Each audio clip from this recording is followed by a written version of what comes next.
And now we're going. Now we're going. Kia ora, and welcome everybody to this meeting of the Central Otago District Council. What a great pleasure it is to actually be here today. It's been a long time since I've sat in the seat with you all. It's great to be here. We have an apology from Deputy Mayor Neil Gillespie. That's the only apology, noting we have Shirley Cole joining in by Teams. I'll move that apology be accepted, and Tamer will second it. All those in favour? Aye, and against, carried. Thank you. And we're now going to have public forum. Rebecca and not Jan, just Rebecca. No, birthday party. Her grandson is 25 today. Cannot miss things like that. Yeah. Perfect prioritisation. Welcome, Rebecca. You know the drill. You have 5 minutes and then questions afterwards. So the floor is yours. Hi, everybody. I'll just read a little bit of what we've put together. The arts in a community are not just a nice to have. Value added by supporting the arts in Central Otago can be measured on both a tangible and a not so tangible scale. A thriving arts scene attracts both residents and tourists to an area and can realise immediate added financial value. But ensuring that arts are well resourced and supported and integrated into the community can also enhance the well-being of its residents, improve educational outcomes, support diversity, enhance occurrences, encourage cohesion, and help celebrate our cultural identity. Central Otago has a lot to offer in the arts arena. We are home to internationally renowned poets, authors, painters, performers, musicians, art collections, and art collectives. We have a community who is ready to embrace and enjoy art classes, projects, public art, exhibitions, galleries, music performance, and much more. Our landscape and scenery are sought after by filmmakers and recommended by actors across the world. To live in Central is the end goal for a number of New Zealand artists. All of this, the Trust has worked towards encouraging, supporting and magnifying over the years. The tourism industry, the viticulture industry and the recreation activities from car racing to cycle trails, to mention a few, are enhanced by the existence of a thriving arts community. And the artistic activities from music to sculpture, printmaking to glass blowing, rock wall building to weaving, and from painting to performance art need not just survive, but be enhanced and promoted at all levels, and that's a big task. As the population increases, our communities diversify, the demand for our services have increased. We would like to think that we can continue to supply the service and more.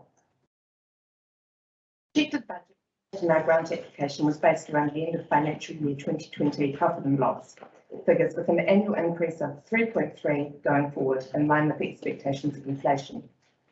The budget we presented would enable the arts coordinator to work greater hours to meet service demands at a greater rate, commensurate with other arts coordinators pay in other regions across New Zealand. I currently work 20 hours, which is all that our very tight budget allows. We hope to increase these hours to at least 25. Our presented budget reflects our wishes, but that said, the Arts Trust will still be able to operate and deliver at a reduced rate the efforts of trustees, our treasurer and I. We are all very passionate about the arts and would hate to see a decline in services available to Central Otago people. Quick calculations around value added for COD's investment of 40,000 to the Arts Trust came to 166,579 in one financial year. This figure is very conservative, as some events that we were normally involved with were either cancelled or financially impacted in some way by COVID. As always, we would like to thank the CODC for their ongoing efforts to support all of the arts in the region, and would like to think that you could continue to do so. Excellent. Councillors? Get on lively. Easy peasy. I've got all these little responses. Thank you. Thanks, Rebecca. Am I allowed? Yeah, nice welcome staff. Yeah, public gallery. And next we have in public forum the Central Otago Heritage Trust. David and Maggie. Maggie. Kia ora, welcome. The floor is yours. Thank you very much. It's nice to follow the arts story, because I think we have a very similar story with regard to the community. So thank you for the opportunity to speak to you today in support of our application to the Community Fund. We are collectively appreciative of the annual $40,000 grant received over the past 4 years from the Council, with last year's grant awarded through this same process. Since speaking to Council back in December, We continue to work towards achieving the goals and tasks set out in our strategic plan. We recognise the importance of heritage being community owned and our role in bringing the heritage community together. We know that heritage, like arts and culture, is valued by the community. It is part of what defines the region in which we live. We are a membership-based organisation comprising 18 agencies, all working in various ways to protect, preserve and celebrate our heritage. The Trust has recently welcomed 2 new members, the Otago Central Rail Trail Trust and the newly formed Central Otago Museums Trust. We also welcome Anne Rogers as our new council liaison, who attends and contributes to our 6 weekly board meetings. We continue to have an invigorated collective of skilled and capable people on our board, guiding and supporting the sector. The funding we received from Council has enabled us to leverage further funding for the Oral History Project. Over the last 9 months, we have raised $41,000 from external funders to continue the successful program for a further 2 years. More recently, we've been working with Otago Museum's Tūtonu project to establish a region-wide oral history network to share ideas and resources. The group is currently investigating the possibility of sharing costs for an online digital repository. The Tūtonu project is about to release a program of events across the region for the museum and heritage sector. The Trust will be a key point of contact for coordinating and promoting training and other educational events planned within our district. We made significant progress in developing heritage guidelines for our 5 heritage precincts. Glenn Hazelton, the key author of these guidelines, has attended 2 of our board meetings to present drafts for our feedback. The Trust values the opportunity to work with Council on heritage matters in the district plan review process. The Trust will continue to provide engagement and communication of heritage within the community, both in those interested and involved in some way, as well as the wider public. We do this through our quarterly Heritage Central Otago newsletter, the winter edition coming out in early July. Our website and Facebook pages are also key communications channels for keeping our sector informed on heritage news and events. We are currently working on further engagement opportunities through coordinating public events, with a key focus on celebrating our heritage. First up is the winter series of Heritage Talks. This series will bring in local and regional expertise on a range of topics for a glimpse into our rich heritage. There's more about these events on our website. It's pleasing to see the establishment of the Central Otago Museums Trust. We commend Council in supporting this by museums for museums model to deliver the district museum function. We've been working closely with the chair and trustees over the last few months to provide administrative support in getting the trust established. With the impending appointment of a trustee of a museum's trust coordinator, we can now step back and contribute solely as a trustee, with Maggie Hope, our heritage coordinator, representing the Heritage Trust. Last week, Maggie was invited to attend the Heritage Hui in Oamaru, organised by the Timaru Civic Trust and the Mid-Canterbury Historic Places Trust. Maggie was asked to present on how our trust operates to bring the heritage community together. Participants in this Hui plainly saw the strengths of a coordinated approach and resolved to meet again in 6 weeks to get started on establishing an Oamaru Heritage Network to include representatives from across their sector. I said 6 months ago at our report back to Council, and I say it again today, the funding that we are receiving from Council to fund our Heritage Coordinator has been a game changer. We now have a district-wide strategic approach to planning, funding and managing heritage. It has provided us with a resource beyond that of the many volunteers to deliver on an annual plan and with measurable results. Thank you. Excellent. Thank you, David. Questions, councillors? No, but really promising to see that Oamaru's recognise the value of that and are looking to duplicate the model. Yeah. Well done. So we work quite closely with a number of the regions, heritage neighbouring regions, and there are some good learnings going through the network, which is great.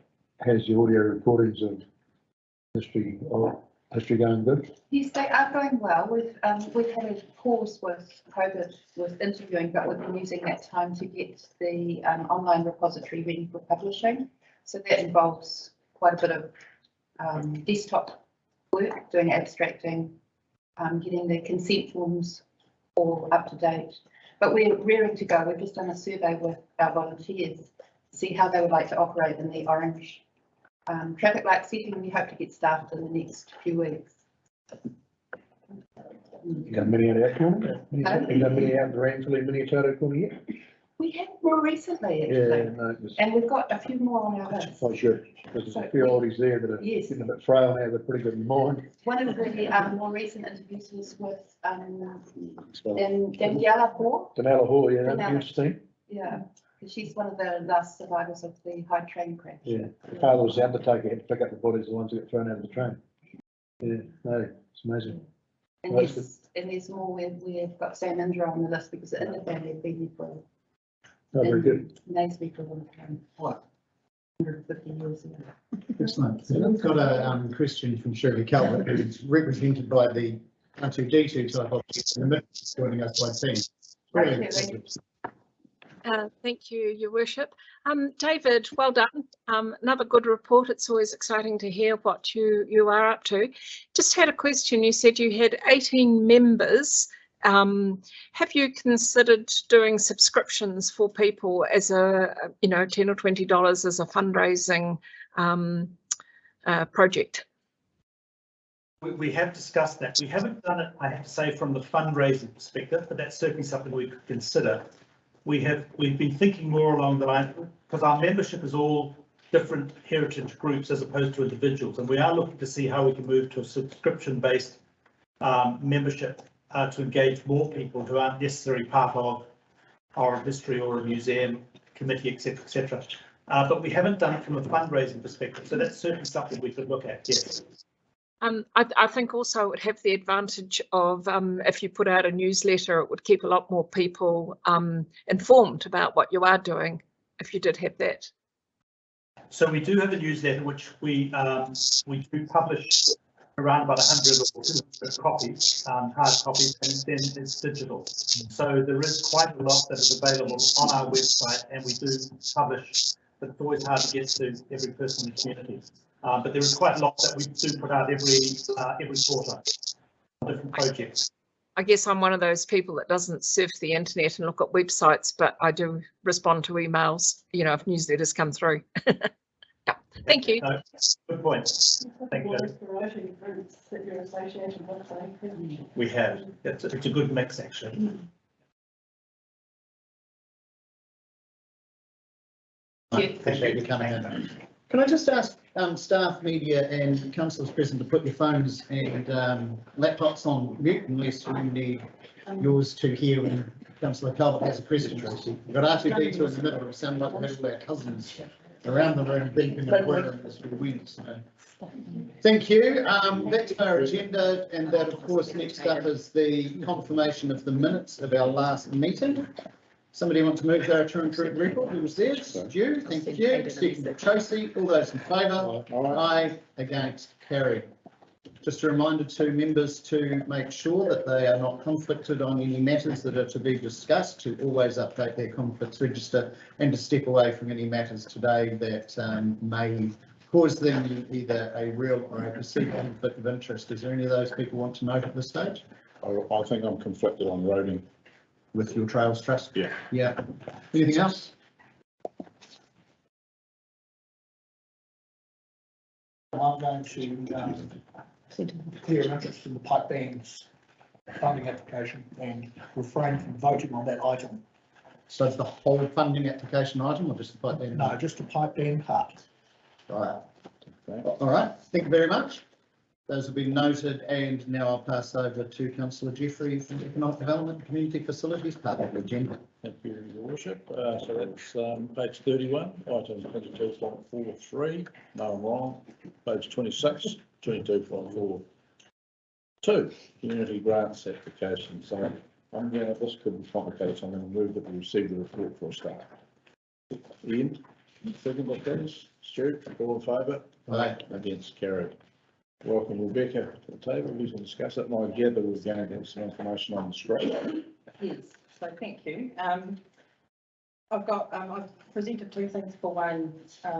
One is a spreadsheet that may or may not be useful, and another is some potential wording for a resolution today,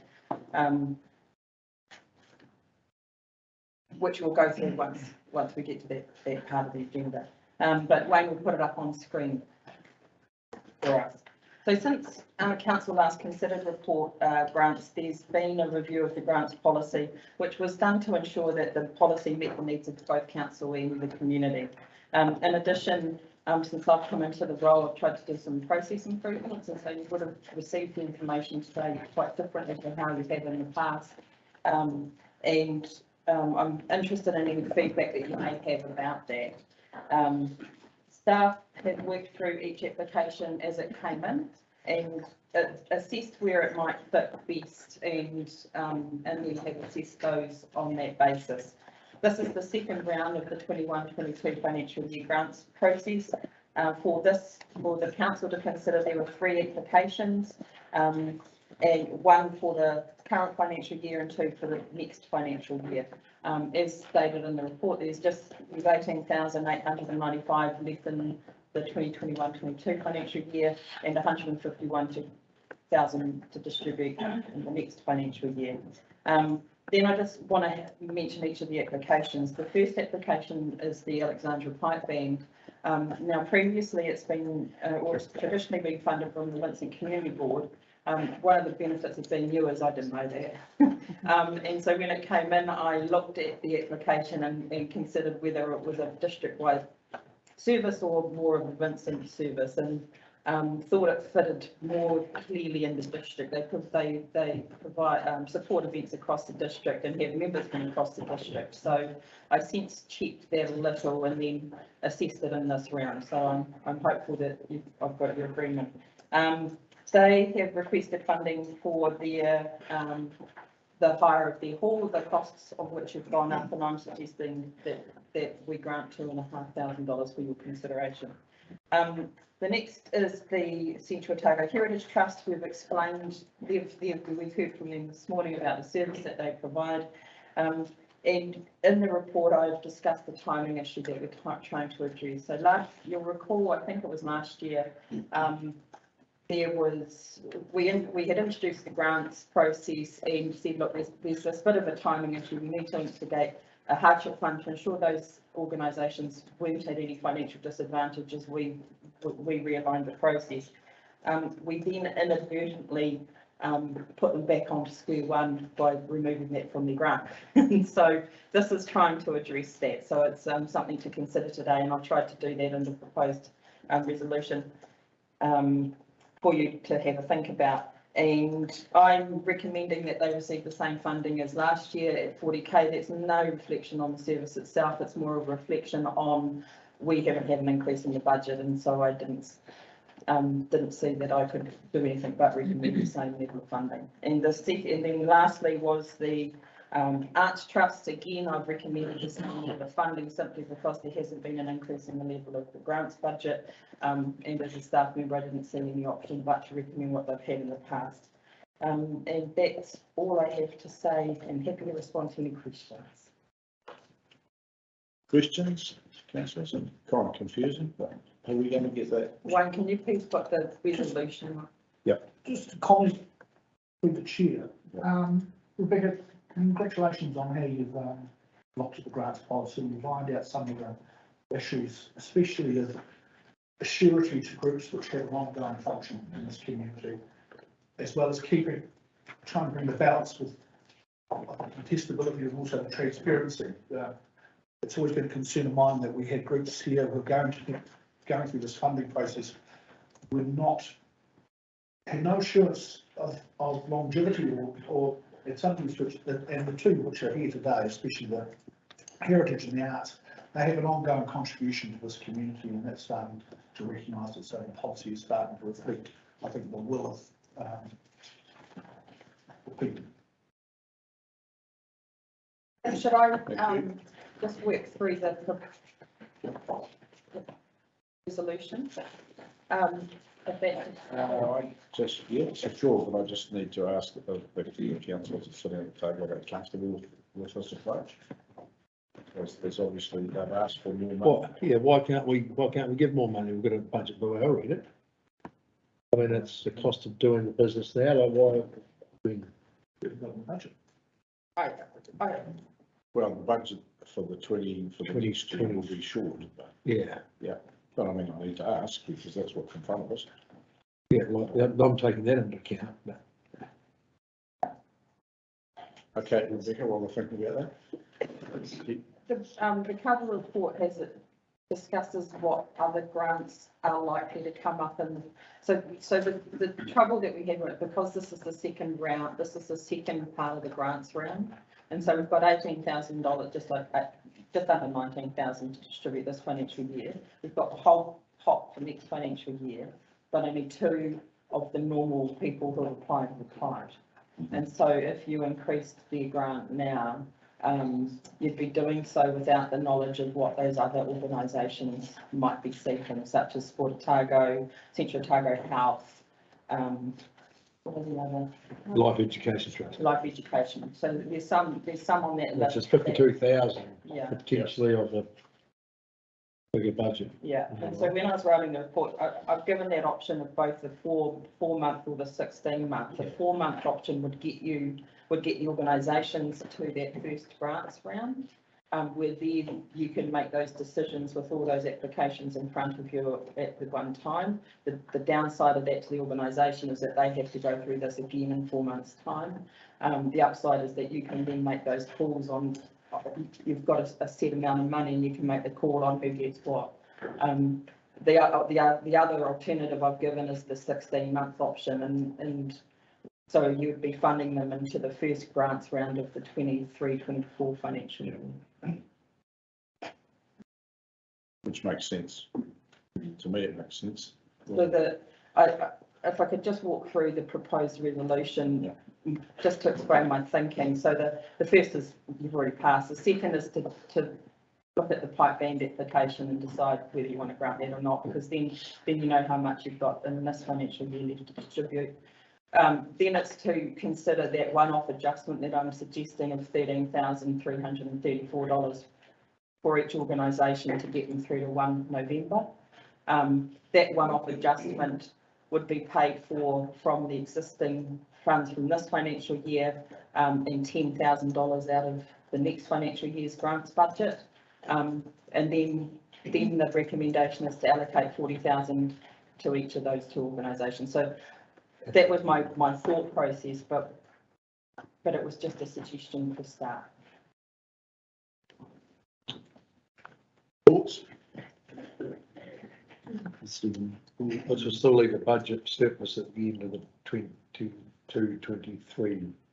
But not of 52,000, which is what we gave out in the first round last one. Is that right, Rebecca? We'd end up with about 44,000 left, is it? Yeah, so if you granted the whole, if you funded from the whole lot of that out of the 22-23, it would leave you 44 to distribute, and you normally distribute 50, just over 52. So if you use what's left in this year's grants pot, it reduces that, and so then it's only 10k, so that would be more than enough to distribute to the other applicants. Stephen, just reminding that B would need to be taken separately because Martin's declared an interest in that. Because Martin's declared an yeah. interest. Yeah. So we'd have to make sure we took that one separately. So I just want to be clear that everyone's comfortable with where we're going with this, because if I'm on the 23-24 financial year, the budget hasn't been set. None of the decisions on here influence the 23-24 financial year. This is the 22-23. But they have a flow-on effect. No, They won't. no.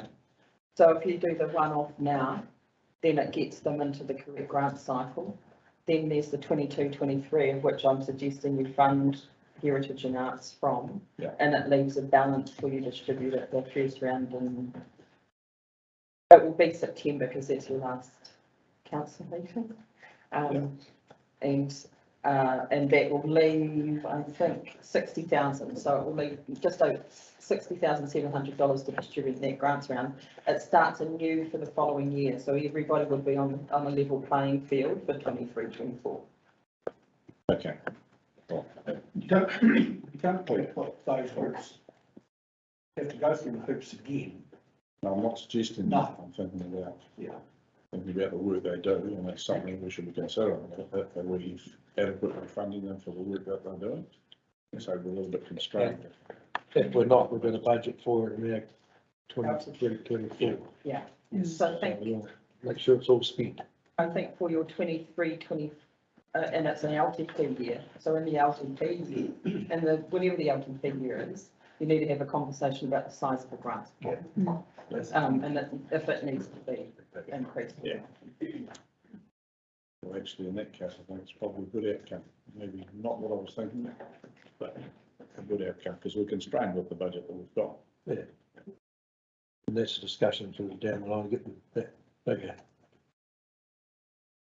Any extra discussion? Councillors? All good?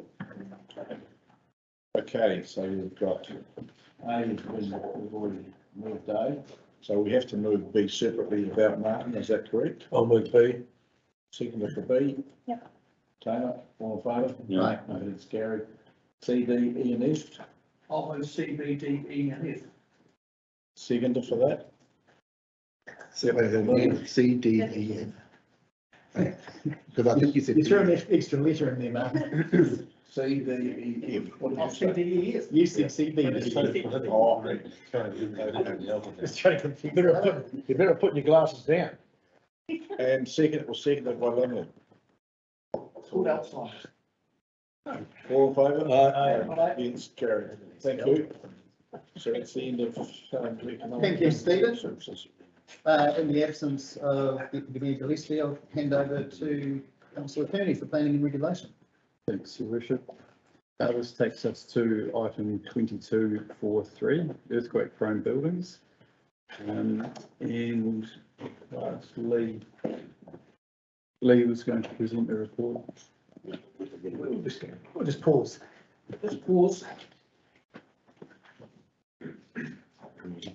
We can still receive the report and accept the level of significance. Would anyone? So moved. Yeah, I'll second I'll see that.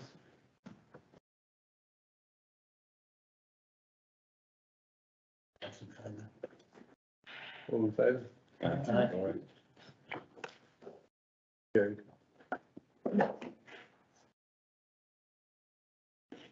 Must be here to time already. It goes away, they're earthquake-prone buildings, is it? It's easier. Right.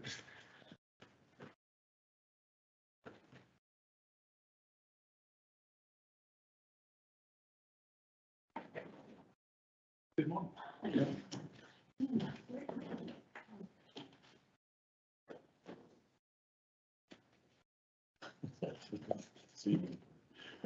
Yes, so when you're ready to present the report, thanks, Lee. Thank you very much indeed. So I'll take my report as read, but it really just follows on from my previous report back in December of 2001 with regards to identifying potentially priority earthquake-prone buildings.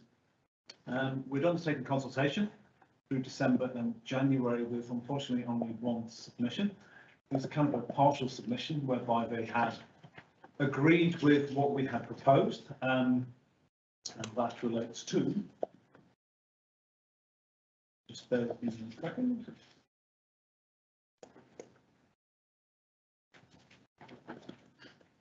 Just trying to find the page on 4, page 33, where we had one engaged visitor who agreed with the photographs identified in Alexandra, Clyde and Cromwell, and agreed that we have no strategic routes. However, all the other questions were not identified.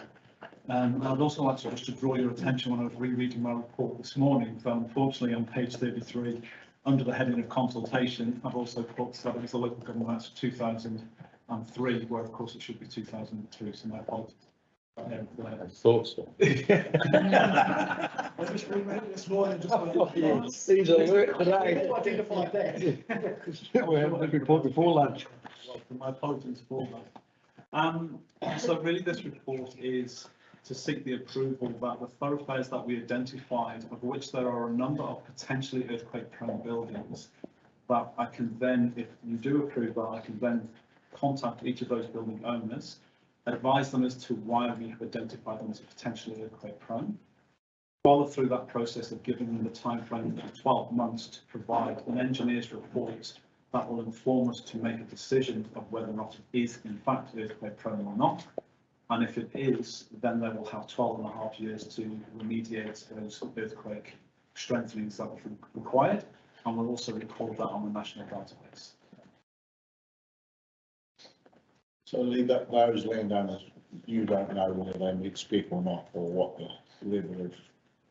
That's correct. At this stage, we don't. What we've identified is that they meet the criteria that have been set by ENVI, that they've provided, that they meet one or more of the potential issues. And the vast majority, if not all of the cases that we've found, is that of those properties in those thoroughfares, they have unreinforced masonry that may fall in a medium-sized seismic event in those thoroughfares. So Loop Road, St Bathrooms, that's a road, like, am I reading that right? There, So that road would be a responsibility of council, wouldn't it? it's the building On Loop Road, Which. to the hall or the pub. Correct. And so what we're looking at with the thoroughfares is where there are greater levels of congregation of people or traffic in those locations, where we have a building that has got unreinforced masonry, should obviously we have a seismic event, that may fall on where there's likely to be a greater number of people or vehicles. Sure. Actually, the historical comment, person. Would that all go to the trust to have in place, fund that? Or what, who would be funding their, if those who were deemed as, Potentially. yeah, would, who runs the buildings? Fair question, not sure of the answer on that one at this stage. What I can say is that when we've looked at those buildings, the vast majority, if not all of those buildings, are actually relatively new builds that have been built to make them look like they are old. So I don't believe that we have any in that area that have potentially earthquake premise. Any old mud brick buildings that are plastered through at Central Target would fail for a rain. If they were on this, within the thoroughfares that we've identified. It concerns me because a lot of those mud brick or old buildings will be in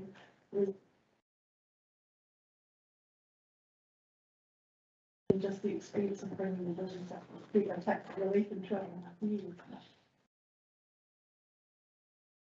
Comes for building owners, and as I say, we follow the governance process and their methodology and the requirements that council has to do that and to identify these buildings by 1 July 2022. And so if you were to approve this today, I would be contacting those building owners to have that conversation.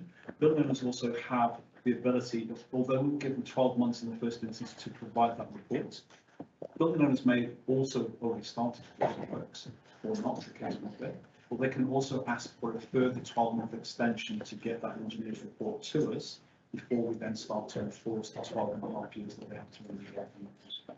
It goes down the lane. Yeah, and you understand where this comes from.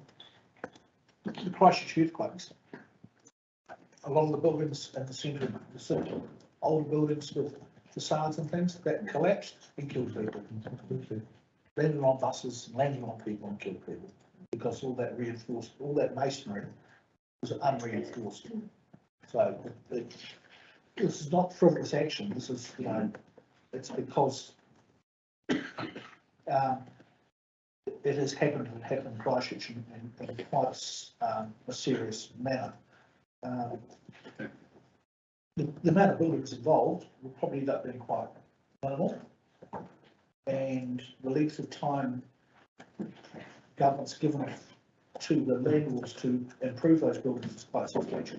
And a lot of that work has already been done because existing tenants have gone back to their landlords and said, we want you to bring this building up to code now. And I cite for something like the Westpac Bank building in Dartmouth Street, it's a classic example.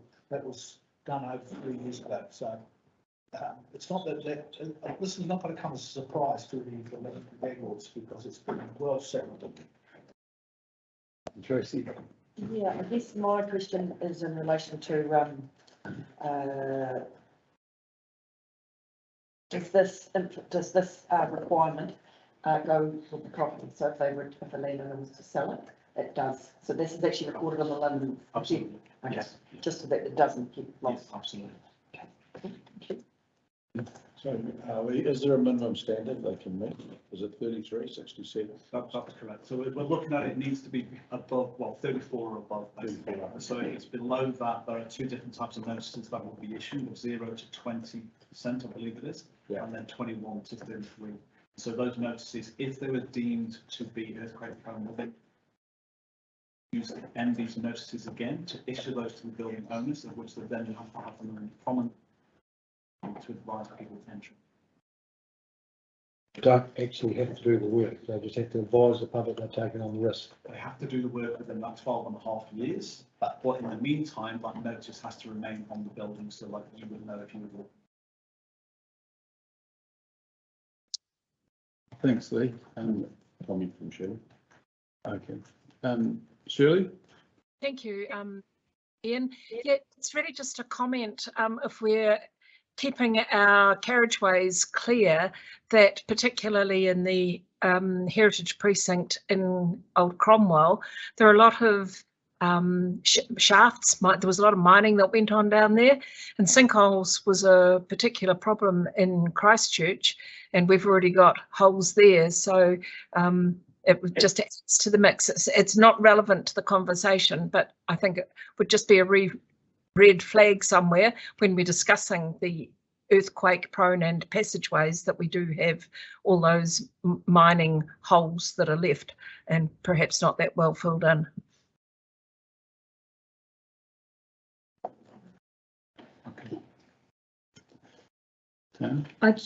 are you going on to the resolution part next? I just had a question about resolution B and whether that adequately reflects the next steps. And I just wondered if it needs to have something in there about approves the thoroughfares identified to have priority buildings and direct staff to contact individual building owners to determine earthquake risk, or I don't know. What next? Yeah. If that would make council happier, but that's what I will be doing. Yeah, I just wanted to clarify what that next step is. It's in there as the next step, but I just wondered if the current B is a little bit vague as to what's happening next. Probably just puts it on the record that that's the plan of travel, doesn't it? Yeah. Yeah. No, it's going to happen. Would you like to alter the recommendation to? Sure, I would potentially suggest it be approves the thoroughfares identified to have priority buildings and direct staff to contact individual owners to determine earthquake risk. Potential earthquake risk. What's the group before earthquake risk? Determine potential earthquake risk.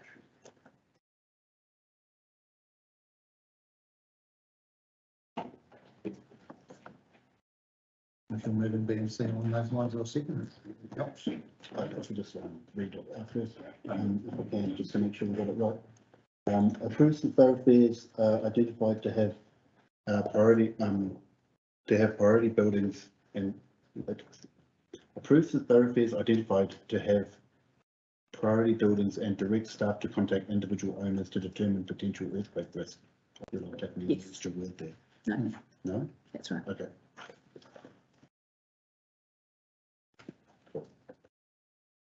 Will it read better if it was approves the thoroughfares identified as priority buildings that are potentially earthquake prone and direct staff to contact individual building owners? So it doesn't break up that middle part.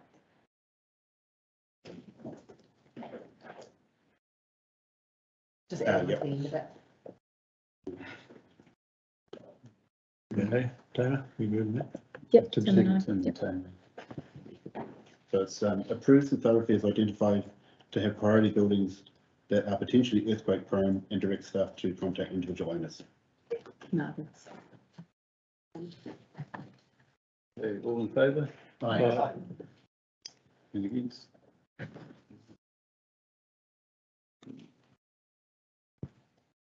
Moving on to 2444, plan change 19, residential chapter review and rezoning. And I'll invite Anne up to present the report. Do we have anyone to move A, that we receive the report and accept the level of significance? Martin, and seconded Stu.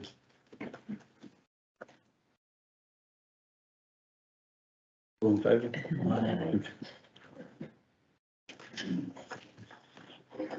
Carried.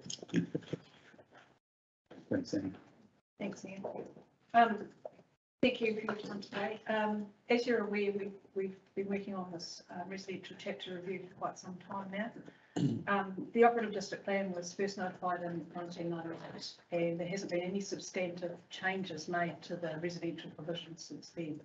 The only changes that we've really made are associated with new zonings that slightly tweak the size allowed or the yards and that kind of stuff. So this is the first one we've attempted to review it, and so long overdue.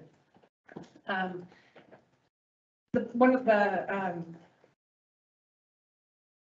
change 19 gives effect to the recent spatial plan exercises that were done in both Cromwell and Vincent. Cromwell was 3 years ago.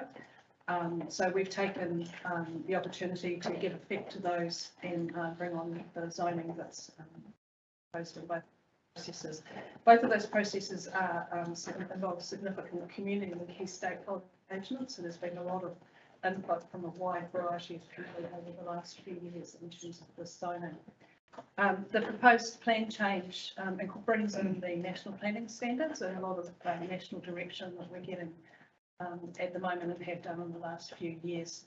It's a transition. The chapter looks quite different to our current operative plan because it reflects that national planning standards structure. One of the documents attached to this report is an indicator of we've had to do quite a bit of consequential changes to other parts of the plan. In terms of this is quite different and it sits quite differently, but we don't want to at this stage be affecting the entire plan. So we've had to make some changes to definitions and some other stuff where there's consequential overlaps. So we're heading towards the National Planning Standards structure, and this is the first time that we've done that. We're pretty comfortable with how it's landing at the moment. We've still got to go through the Schedule 1 process, which is the process. And so that's an opportunity for us to receive feedback and look again, and the council can look again.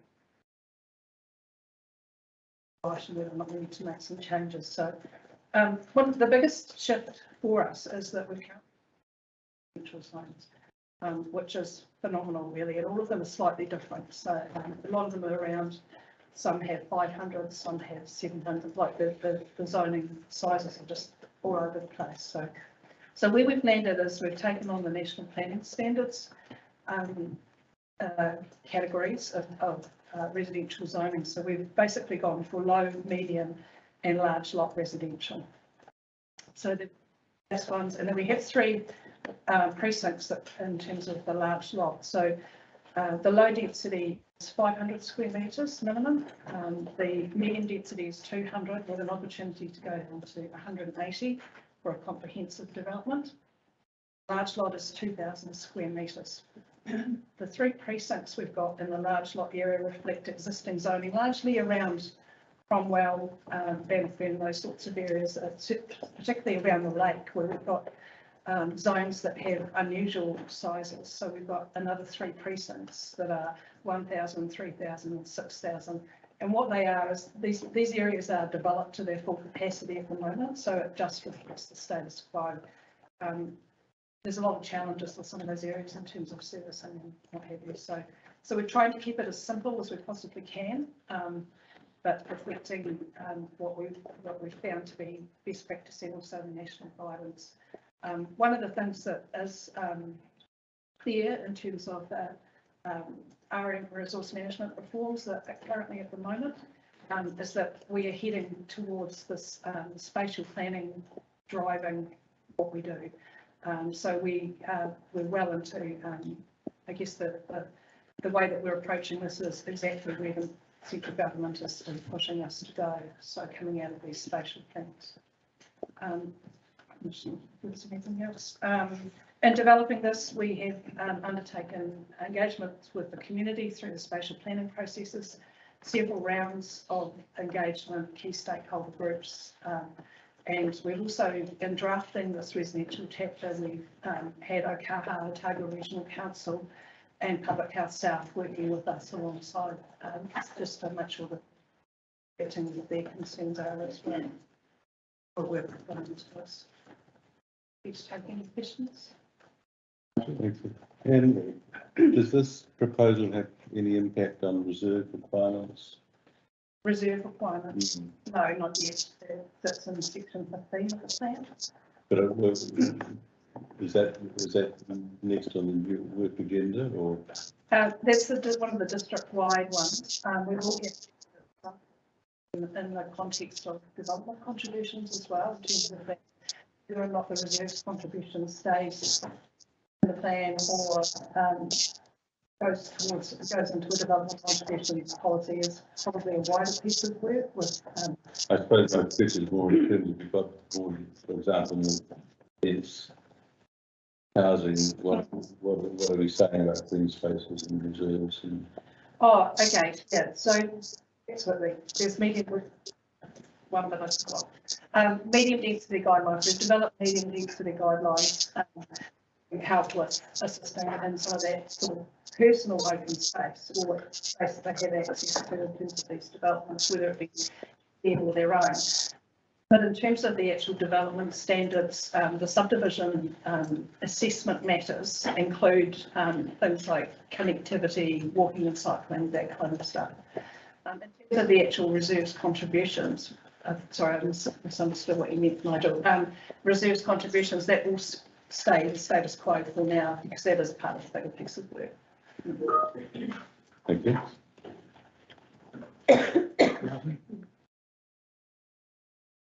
And I'd just like to pass my congratulations to the team involved. I know how much work's gone on behind the scenes, and I really am pleased with the guidelines for design.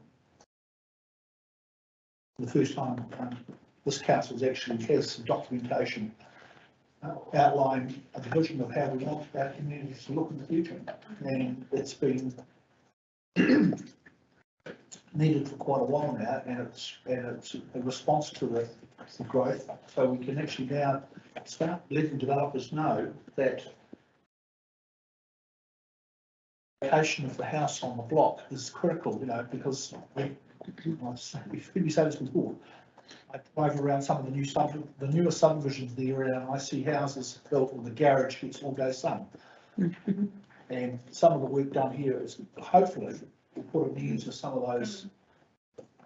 The only word I can use is abortions, because they really are just horrible, just invisible. And we're going to see some changes in the style of housing. And this is to be encouraged because we have issues with affordability in this community, and duplexes and small apartments are definitely the future, especially for our young people who want to get into on the ladder for home ownership. We need to be part of that education process that your first home does not necessarily need to be 4 bedrooms, 2 bathrooms and a 3-car garage. Yeah, but no, well done team. It's great to see, and I look forward to how this goes through the process with the plan change. And yeah. Thank you, Matthew. I might, if I just might add something about the medium density guidelines that we've been working with BOFA since I think about October of last year on what this might look like, trying to reflect what that means to Central Otago. It's not about what it means to Auckland what it means to us. So we've done quite a bit of work on that.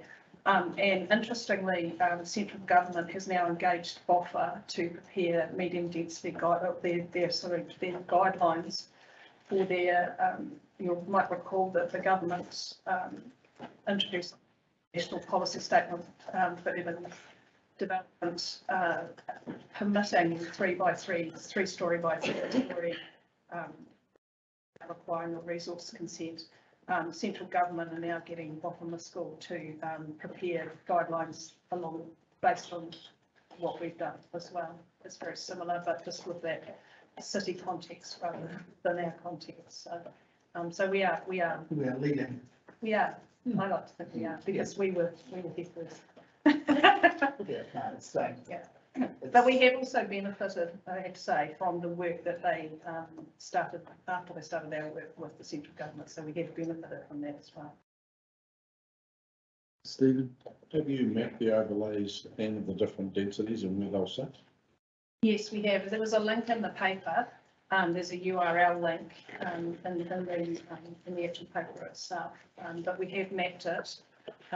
So if you have a look you probably through your electronic version, you can access that layer, that GIS layer. It's electronic, and a lot of it. I will say that these are still draft, and I have to make an apology. There are a few errors in some of this.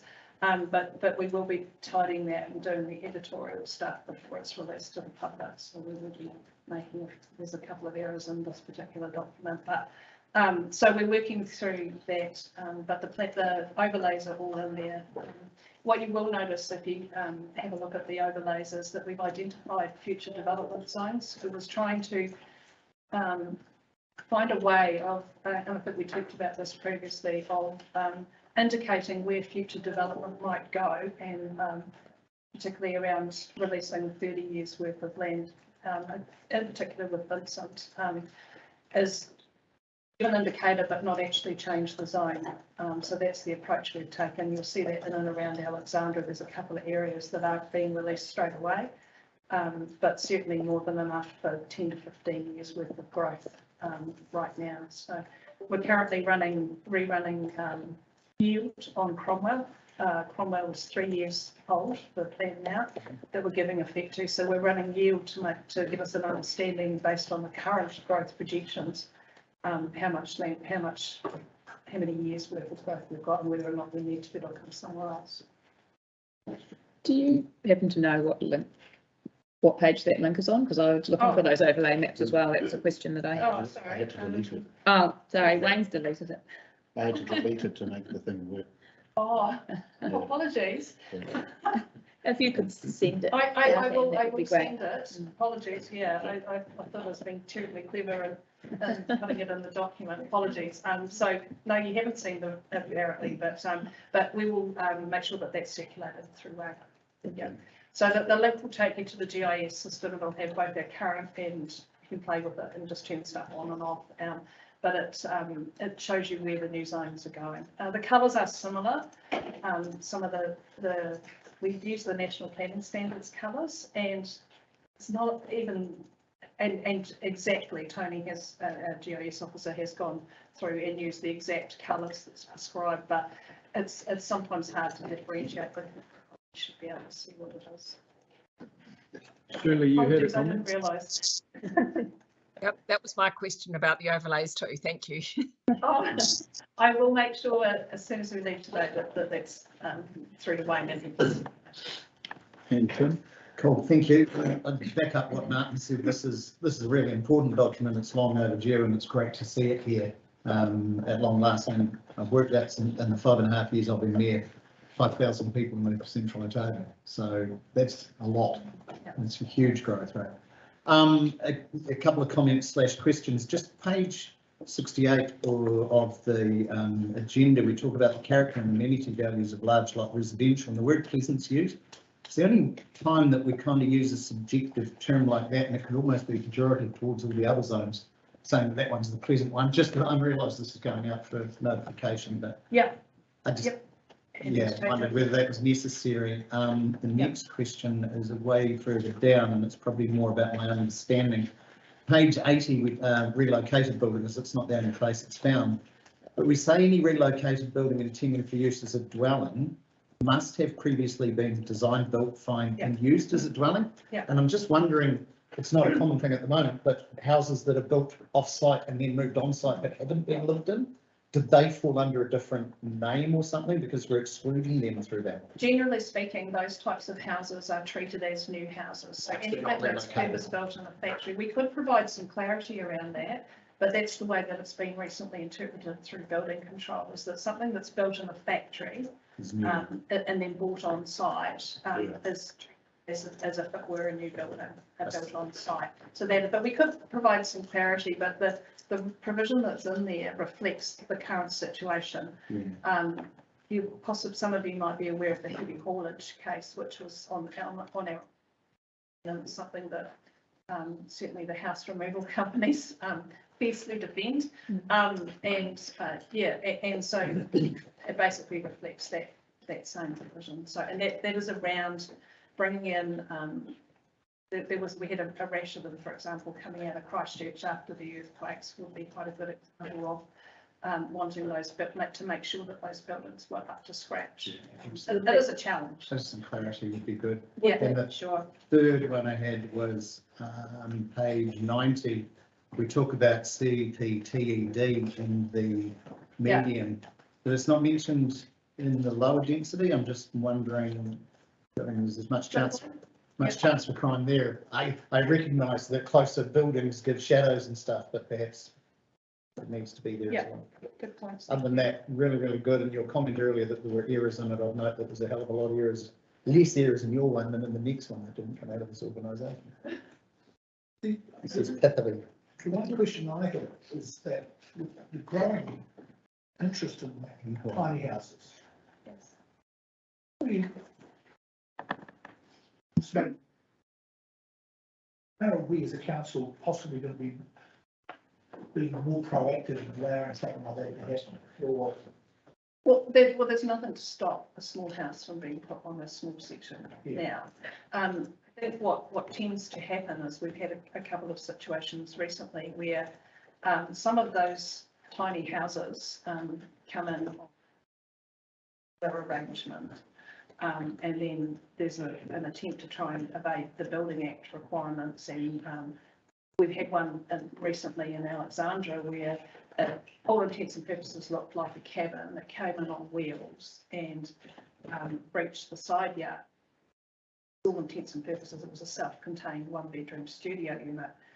Then they connected it to the services, and I think that as soon as you connect it to the services, my understanding is then it does become something quite different. So it's there's a differentiation between a house that's rolled in that's self-contained, or a house bus or something like that.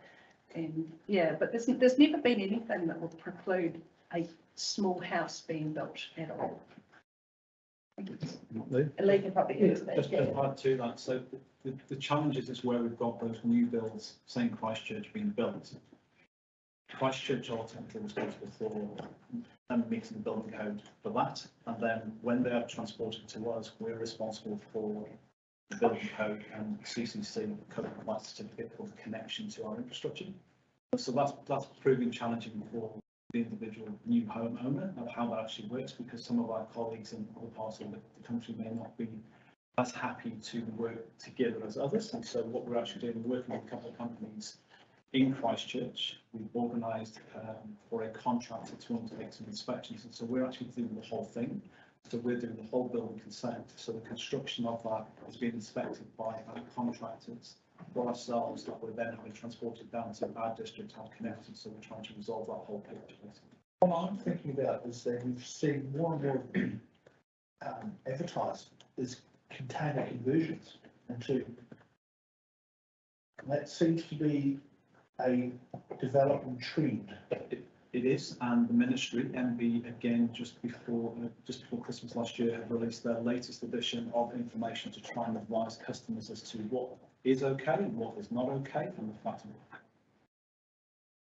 I'm involved in space still. It has been for a couple of years now.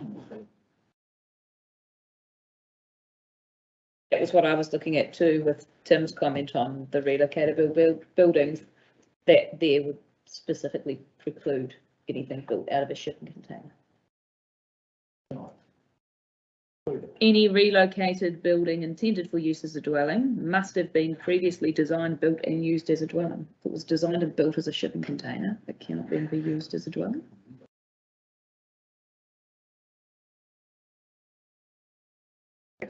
From a planning perspective, I can't talk from a building, and I'm not even going to attempt to do that. From a planning perspective, I guess, the actual, we probably wouldn't interpret it like that for a shipping container that had undergone conversion for a specific use. So for example, generally speaking, they're new, the ones that I've seen, they're new shipping containers. And they've been retrofitted for residential activities. So for all intents and purposes, they have been designed for that purpose, even if it's off-site, but they would still be captured by that rule. You still have to meet the building code as far as the functionality is concerned. Oh, of course they do. It was just how they'd been designed. And obviously would then have been redesigned. But, Yeah. Okay, thanks, Lynn. No further discussion. So would someone like to move recommendations B and C? Martin, and second, Tamar, all in favour? And this moves us on to item 22.4.5, the Teviot Valley Spatial Plan, approval of project. And Anne's going to present this report. Excellent. So as you'll be aware, the Teviot Valley is the third ward on the list for to undertake spatial planning exercise. I will apologise in advance for the errors that Tim has alluded to in that report. It is draft, and we will be sorting those out prior to being formal. So that the Teviot Valley is will be the third, if approved, will be the third spatial planning exercise that Central Council has undertaken. The spatial planning exercises themselves, we've talked briefly about them today, and they provide us with a long-term view, well beyond the current, the district. The district plan under the RMA is reviewed every 10 years. We've found time and time again that leaves us wanting in terms of before we're looking at reviewing or releasing land, we've run out basically. So what the hope is that by providing that 30-year view, we can get ahead of that and make sure that we are taking that really long view.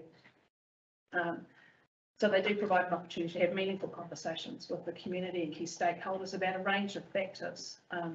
So one of the challenges with the Teviot Valley is we have natural hazards in the Teviot Valley that we need to be taken into consideration. As most of you will be aware, in recent years we've had issues with flooding. There's also alluvial fans and a number of other things that we need to understand what the constraints are. We need to plan appropriately.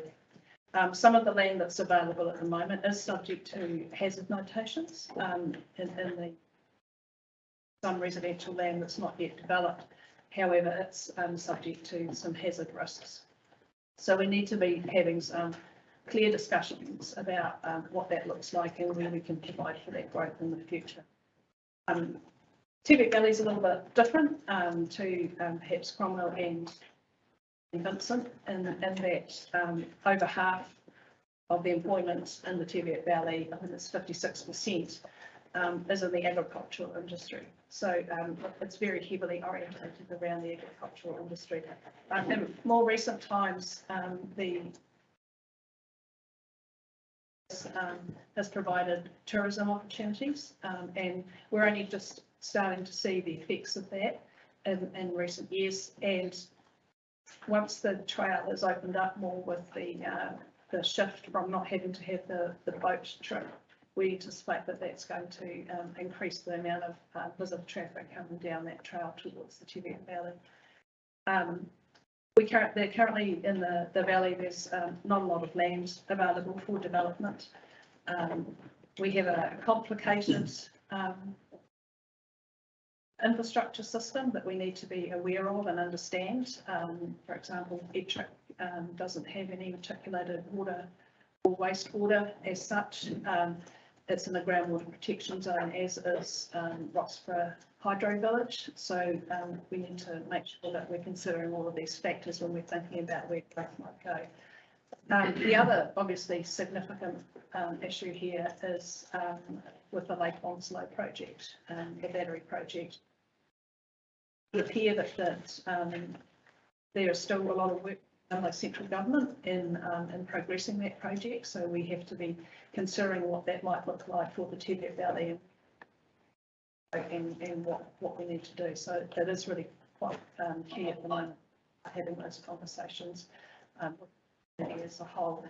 The proposal is to set up a key stakeholder group from a wide variety, as wide a variety of parts of the community as we can. And often these processes, it's the same group of people, so we're going to try and see if that we can dig a bit deeper and try and get a really good cross section from across the community and from each town. So we're not just going to be looking at Roxburgh, we'll also be looking at the Flat and Ettrick as well, to understand what those individual communities wants and what they would like to see for the future. It's not just about planning, it's also about, as in district plan work, it's also about infrastructure and providing what the community wants for the future. So it isn't just about planning, but it does help us to make those decisions and to think about for both the district plan review stuff and also for the infrastructure planning. It helps to inform decisions made about where money's spent in the future. So, that's the timeline that's in the plan sort of indicated early next year was what we were thinking about. I think it's more likely to be the middle of next year. I think that's a little bit ambitious, and so we will adjust that. So we're looking at probably a 12-month period from starting in July through to this time next year, June, July next year. Katie, do you have any questions? Thanks. Just for context, what are the population numbers for Ettrick and Roxburgh Village? I don't know that. I know that overall the valley is 1,800 at the moment. We've just infrastructure teams just redone the growth work, so I can't remember off the top of my head what those individual places are, because a lot of the community, a lot of the people aren't just living in the towns. There's a lot of people living on the rural areas as well. Yeah. Sorry, I don't know. That's right. 2018 census, Ettrick was 171. But again, whether that's it's hard to imagine all of those living around the cafe. So. Yeah, and I think, and it's the work that we've done reflects 2021, and as we know, and given the nature of the Tevere Valley, with the COVID and not having the workers and not as many people around, we don't know. We'll be factoring that in. And you said that neither of those communities have articulated waste. The Roxburgh Hydro Village does, but they have groundwater protection zone there, so so we have to be careful about what that looks like. And Ettrick doesn't, but there are a lot of smaller sections in Ettrick. I mean, as you'll be aware, it's nice and flat, and on the surface it would be a perfect place for growth, but it does have challenges because of the groundwater protection zone, that no new septic tanks can go in there, and so if anything happens, if any form of growth in that area would have to be reticulated in some way. What that looks like would be a discussion with council and with the infrastructure team and the new entity, I guess, going forward. So we would have to have that discussion. There are lots of options, and we've already the infrastructure team will be involved with this process as well to make sure that we're thinking about what those options might be. It is an opportunity to think about those options. So. But Miller's Flat doesn't have anything either. They have a private community water scheme, but there's no reticulated wastewater there either. There's wastewater plants on the other side of the river in Roxburgh. There are a few things we need to be looking at. Going forward, we're probably not going to be able to discharge to the river, even treated wastewater, so we need to be thinking wider about what that looks like going forward, and I think all those conversations will be had. Thanks, Ian. Tim? Just one question, well, not a comment, on page 216, coming back to electric water supply, we say there's a private water scheme servicing some homes, however, more information is needed about this. But I've got the problem with, and there is the possibility of being required to vest these assets in councils once the new Three Waters regulations in place.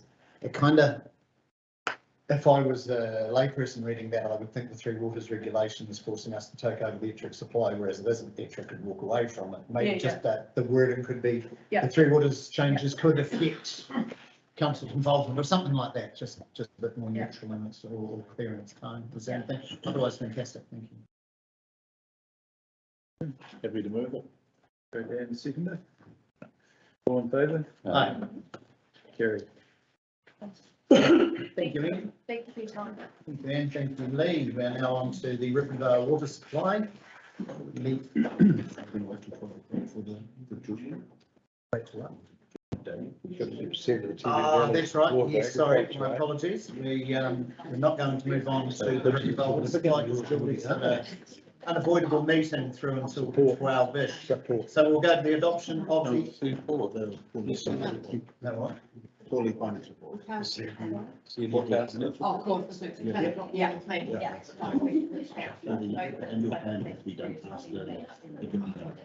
Yes, it does, of course. Thank you. I'll tell you what I did notice with the butterflies going in your wallet when you have always got a old box in it, no matter what. It goes without saying. Flipping away. Typically happen. I haven't been there for.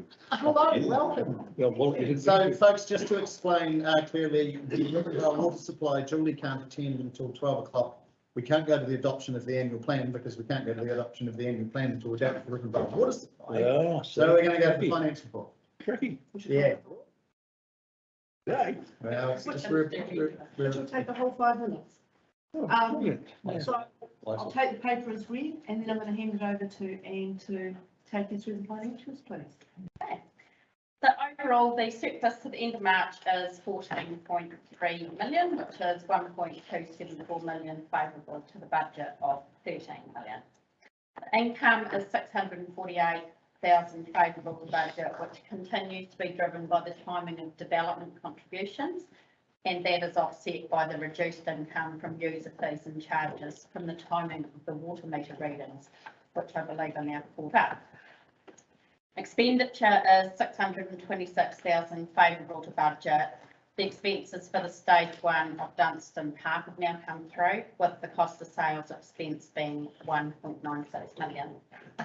The staff costs continue to be lower than budget due to a combination of a lag in the replacement of staff and recruitment costs, as well as travel and training costs due to the event.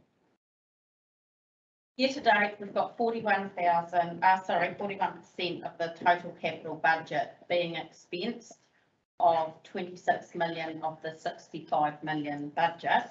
The main areas of capital that haven't yet been expensed are the Cromwell Town Centre projects of 1.95 million, transfer station reconfiguration project 192,000, the Cromwell pool replacement with costs of about 400,000 coming through in June, and Three Waters, the major variances once again being Lake Dunstan water supply of 1 million and the water treatment plant and capacity upgrades of 2.3 million. The internal loans balance is forecast to be 4 million at 30th of June, and the external loans balance for the 31st of March is sitting at 148,000. And since March, we've uplifted the first tranche of external debt borrowing of $5 million on the 28th of April. Forecasted reserves now have a closing reforecast of 12.82 million deficit, which was last period 10.772. So that reflects the fact that we had budgeted to go into external debt by this time of the year. I think it was around 25 million for this year. Yeah, but we haven't needed to, so at the moment we're only sitting at 5, and we're just watching that trying not to go into too much into debt unnecessarily. So we'll see how that goes. I don't think we'll be drawing down until early July. Hopefully we're okay. Bank balance is quite healthy, but there's a lot of So things we're going in. just constantly, June is often quite a big spend as a lot of our capital projects can get completed. Other than that, happy to take questions. Questions, councillors? Yes. So I just want some clarity around what does it mean with the revised budget? How do we get to the revised budget? So if you recall in August, council approves a revision of what we call a forecast and carry forward. So we bring to council any changes to the annual plan budget.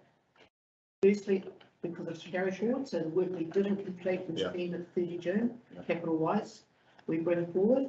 And also as we learn unders and overs and different activities, because we sign the long-term plan off in June, and by the time, and a lot of those budgets are set right back in January, February.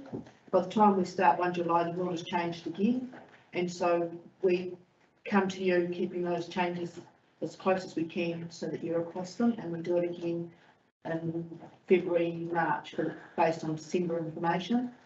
And what that's reflecting is staff have delegations to change their budgets as long as they're not changing the bottom line, so to speak. Obviously, they can't change rates because that's rates are struck. Yeah. But if we get additional income in for land sales is a classic. If we sell more land sales, we're going to have more land sale costs. We have to adjust our budgets to reflect that. If we see we're not going to get the work done, and we might have had conversations where full pump has been delayed, we try and reflect those changes in our forecast, which becomes, once council authorises it, becomes the revised budget. So a annual plan budget, annual revision. Now for our annual report, we always have to go back to the annual plan. But we want to try and help council understand any changes that are made throughout the year, and also how that impacts on reserves, because everything we do impacts on our financial reserve. Does that help? Excellent answer. Thank you. And you've got that statement of financial position there too, which we've started bringing. We've got a question from Shirley. Thank you, Lee. Extra reports for somebody whose forte definitely isn't numbers. It certainly helps explain a few things. I have a question about page 528, where there's a $1.1 million variance in cost of sales. And I would have thought cost of sales would have been set at the beginning of the, when they made the deal. Why is there such a large variance? That's easy to explain. If you go to the column on the right, you'll see the full budget of 7,229 cost of sales. Yep. But all it's done is our timing. We're expecting more of that cost to hit in June, which is often when all the sales have happened. And as we do the land sales, we recognise that cost together as a sandwich, and you see them both in the report. So it's purely timing. You can see 7,229 is what we're expecting by 30 June. Okay, so are the land sales on target, or are they behind? I believe at the stage they're on target through the revised budget. We've got land sales of 14.7 million, and we've got expenditure of 7.2. And I think in May You'll see them in May and June. Actually, I think there's some in April as well. We're recognising this is for the period ending 31 March. There's still 3 more months of the annual report to do, which you'll actually not see until the annual report, to be honest. Okay, thank you. You're welcome. I do have one, and for the life of me, I'm sure I've asked it before, but the answer hasn't stuck. That's more my fault than anyone else's. Page 529, we talk about the interest and dividends revenue as being down because term deposit investments are continuing to remain low due to low market interest rates. But we would have put the money in the bank at X, and the interest rate's now going to be higher than X, inevitably. So how are we not taking advantage of that way? So they're not at the moment. The interest rates, because we're at the end of our financial year and minimal cash, We can't put big ones out. So Gotcha. right now, we're at very short chunks for Right. 30 June. So we're just not, but next year, We're we back do up. hope to capitalise on higher income interest, recognising as we go into debt, there will be higher potential interest costs. The last ones that we put, an investment for 30 days was about 0.7, and to invest it for 60 days, I think we got 1.3. Not very high. And of course, if we break it, we lose all of it. So we try, and that's why it's really important for the relationship we have with our staff to know how their spending's going. Because we really do everything we can to manage that cash flow on your behalf. Thank you. I'll get it to stick this time, maybe. We like questions, it makes us feel like we're doing our job. Excellent, all right, so, I just have a question, sorry. oh, sorry. I just kind of poked my finger up like that, you might not have seen it. Under the three waters, you put these 42K of other costs. What is other costs? Sorry, which page can I? Page, sorry, 532. 532.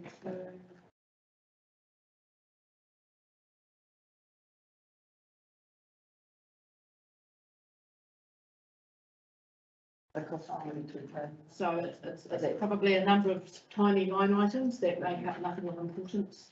That sounds wrong. 42K is important, but individually they don't make a lot. So we just kind of roll together as just a note. The cost because they're not part of the plan. It's just purely, this is the way it falls. I'll find out what that is and put it on paper, but Yeah, just pretty an much. automatic combination. Yeah.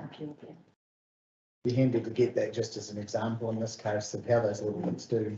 So a good example of that should be up a couple of pages ahead. If you go back to page 530 and you see other cost breakdown. And individually, a lot of those don't warrant having their own line in the report because you end up with this massive report of all the individual lines. So we roll them up.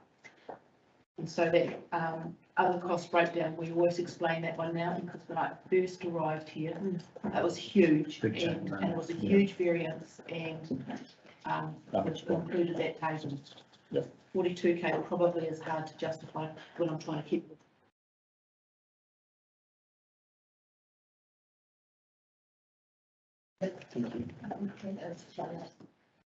Nice, anybody?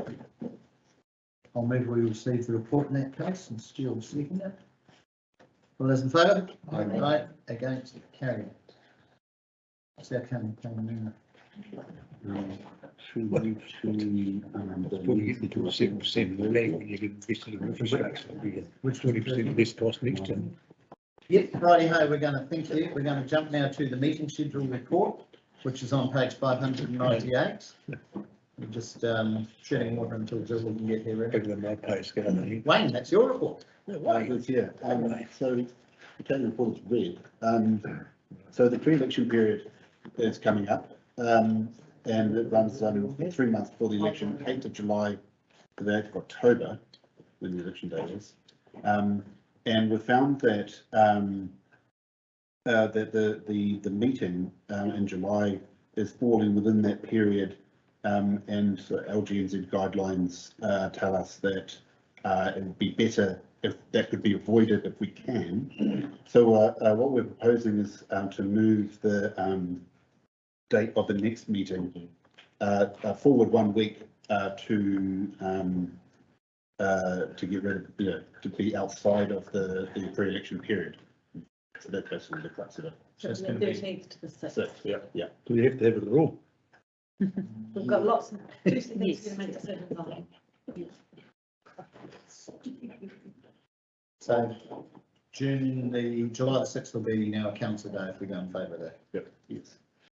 July the 6th. July the 6th. Yes. Okay, any problems with that, It's just Shirley here. Sorry, just at the meeting of the 3rd of November 2022, I'm not actually at that meeting yet. Just a wee blip. 3 November 2022 and number 2 on background. Yeah, well, you haven't been elected. Sorry, I'm just a wee bit confused. 3rd of November. on my list I've got here, that's a Maniototo Community Board meeting.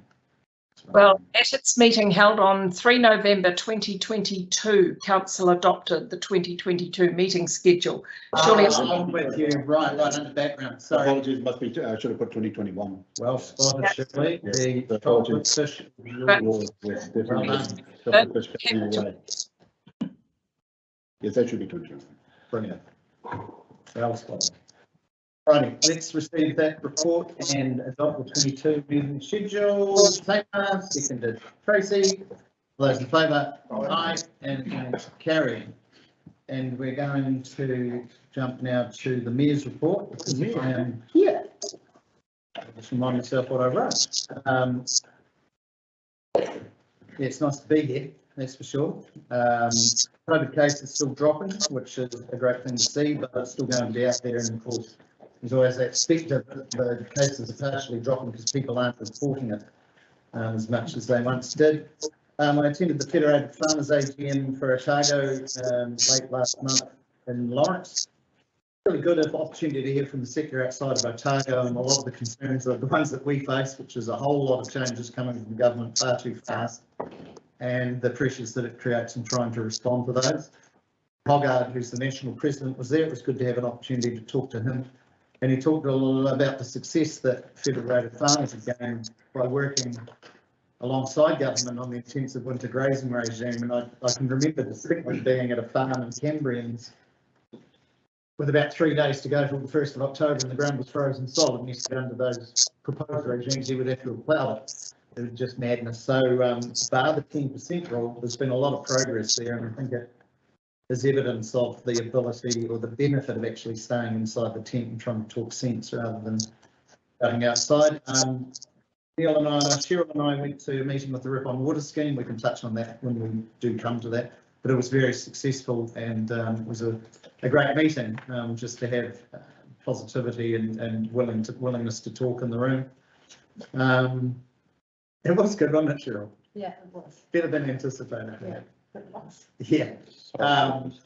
Just commented there about my time in Victoria. I went over for a wedding for 3 days, and just the difference in the attitude towards COVID, particularly with mask wearing, was quite surprising. It must have been all right though, because I come back and I didn't get sick. And the fact that people don't seem to be coming back to the workplace in the city anywhere near as much as anticipated, because there's no restrictions to doing it. They're just not willing to. And that may well again mean more people looking at Central Otago. I can live here, I can work here, I can keep my job in Auckland. Went to the Aurora drop-in session. They're doing their best. Still made them very aware of the frustrations in Omako and Clyde in relation to continued unplanned outages, but they were well aware of the frustrations that have been voiced by others. I note with sadness the passing of former Tibet Valley Community Board member Cliff Parker. Cliff was on the board until just last term, and a very passionate character, and Cliff certainly was on that board. And the other thing I want to raise, the two things that I've added to this. One of them, I can't understand my own notes, so I might not come to that.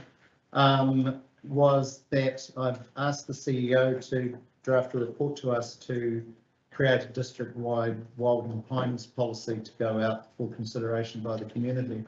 We've had a situation in Vincent where a stand of pines, and I imagine that there would be people jump up and down, not necessarily in this room, if I called them wild and pines, because it's a little bit hard to even identify whether they are or not. And that's caused problems, has caused issues in the community and with staff and for elected members. And I think we need to have a clear policy across the district as to what a wild and pine is going to be considered by the council and what we're going to do with them when they're on council meeting. So that's going to come to us when, Madam CEO? Sometime. What should he say? We had an issue that we might be able to make the July meeting, but it may not be for the first meeting after the election period, given the restrictions around adopting something new in the pre-election period. But if we were just going that to consultation, we necessarily... It may not require consultation, so that's part of the policy consideration. All right. And for the life of me, I don't know what that other word means, so I can't get that on board. So that is my report. I'll move if someone will second it. I'll second it. Thanks, Chief. All those in favour? Aye, against, carried. And what's your plan now? We should get the orchard to decide what a wild empire is. Governance report. Governance report? Yeah. Righty ho, so, Community board report. yeah, community board minutes. So we've got status reports that contain the council forward work program, the Crankwork summer series, the Alexandra specific information, submissions on transforming recycling, and the council status update. We've also got community board minutes from the Maniatoto, all of them, I think. So we'll take them all as a whole. Is there anything amongst any of those that anyone wants to discuss? You've all looked through them. Was there anything that raised any interest or concern or queries of staff on? I really enjoyed that report from Crankworks. I thought it had some really great data for our region, and it's good to see, especially given the challenges that they faced around the traffic light setting at the time. Yeah. Anybody else? Yeah, on page 678, this Wild and Conifer group, it is and always has been a liaison role for the Wild and Conifer group. When I was first asked to go on it, I was asked to go on as a liaison person, and I've never had any voting rights. So just to clear that up. Excellent, thank you. So I'm going to pass that on to Rebecca. We'll make sure that gets through. And then That's not Rebecca anymore. It's mine. Oh, right, so you've got that covered off. Yeah. Brilliant. Yeah. All righty. there were status updates in that as well. I'm just going through the status updates are part of what you're talking about. Yeah. So there was just the one for the one that came through about the proposal to extend the Pioneer Park playground that came out of the LTP. Have you got a page number for that? Just looking because all my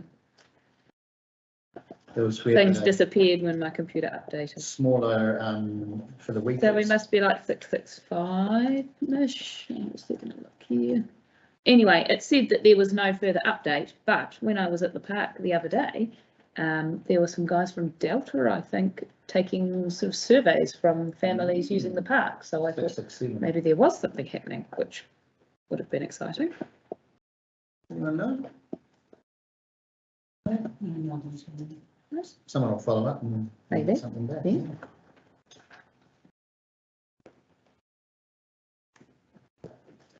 Cool. That, excuse me, that might be part of a different piece of work we're doing about our systems and processes, where we're finding out from the community what they like about spaces. We're not just doing it in the park, doing it in other areas as well. I could have been too. Yeah, so measuring our demand and so that we know what we have to deliver under the open spaces project. Yeah, there was lots of things around why do you come to the park? What do you like about being here? And yeah, okay, perfect. Excellent. On the ground research, Councillor Allen. Why do you come to the park? To wear out my children, which I think was the same response they got from all the other parents there too. Playing rates. Alrighty, I'm going to take these in one hit, being the status report and the community board minutes that we received them. That is kosher. I'll move that. Tony will second it. All those in favour? Aye. Against? Carried. Sorry, Martin. You know, move to Muttontown Road. Yeah. Is that one? It's 22.4.20. That's the bridge strategy. 563, is that what you're talking about? Oh, sorry, no. 563. 10. Yeah, gotcha. Yeah. Well, that's probably okay. If you're ready, QP and Stu, you want to take the one over? We'll just drop into that Muttontown Road. Busy. Probably not a big one. Might be still in the time. I don't know. 22.4.10, Whakatahi closing Mutton Town Road, Satoa intersection. And I'll pass on to Quentin to talk about the report.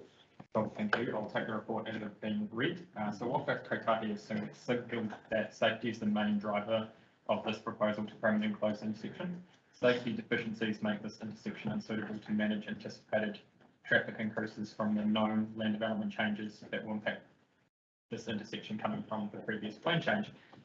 Although Mutton Town Road is a local road, this intersection is within the corridor that is controlled by Waka Kotahi and not council. Therefore, the decision and consultation process related to a potential closure is the responsibility of Waka Kotahi.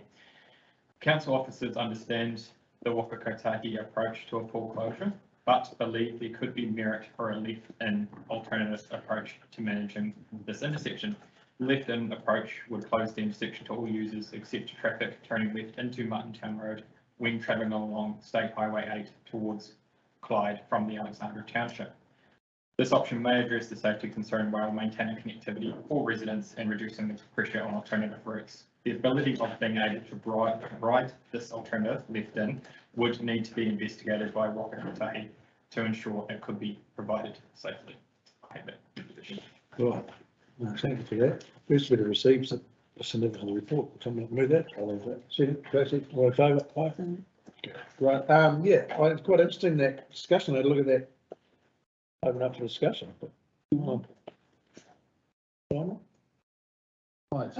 Colin Stewart, as it is, it's a dog in an intersection. Yeah. It is. Alan Weir died there 4 years ago. Yes. He was heading towards Alex, but turning in, and someone hit him from behind, and that's not anywhere near as dangerous as coming out of it, turning right. So something needs to be done if traffic's going to increase. But Quentin, is there a good reason against the left in? Because it's pretty easy to do at the moment. There's a pullover place to do it. Correct. There's a large road reserve area there as well. It all depends if the design can be accommodated and what that design would look like if it involves a median strip and a build out to ensure no one turns right in. Having that in the hot highway corridor may be a worse option than closing completely. So it would be up to, and that's why there's the recommendation is around it to be investigated because it may cause more issues in providing that. So that's where the traffic experts. Waka Kotahi probably don't want to spend the money. And if it's leaving it as it is with no right turn, then that will, yeah. But yeah, it is going to take some construction just to allow for that occasional idiot who decides I'll bust the rules and go the, yeah.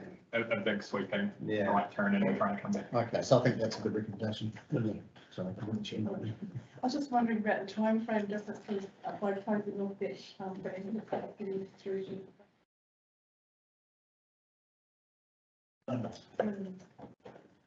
2 minutes. It's a long time to get out of there. Hopefully you're getting the ambulance stuff with money. True. What about the residents on that road? Does anyone know anyone who has spoken to anyone? So Waka Kotahi is engaging and directly in St. Lears, I believe to those residents. And the developers of both the retirement village and the subdivision are generally in favour of directing traffic on Sundance. But we have to go and have a look. It may mean, some work on intersection of the outside. If you're at the far end of Mutton Town, so if you're hard up against where the closure would be, you're going to be adding 1.5 k's maybe to go back down and around. So Mutton Town's 1.3 kilometres long. Oh yes, so 1.5. Yeah, by the time you pop back up to the arm and back, and it's not huge. It's not like normal total. Anyone else? I'll go to the recommendations if I like to. Second that? Sure. Those in favour? Aye. Yes, carry. Alrighty, thank you very much, Stu. Thanks, QP. We're going to come back into our normal pattern now and come back to council because Julie's arrived. So we're going to page 236 in the Ripping Vale water supply.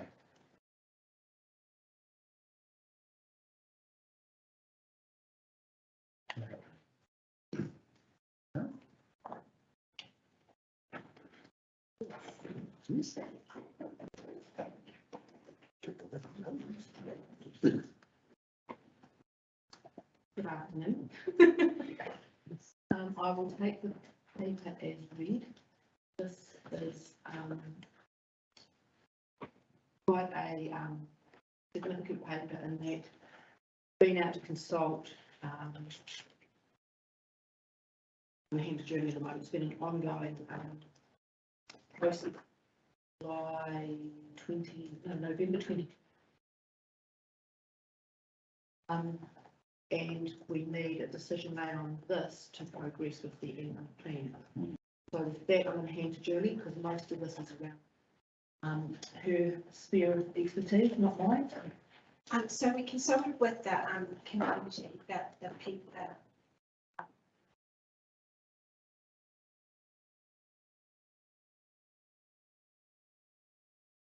there was a number of properties came back and said that they didn't want to pay anything, basically.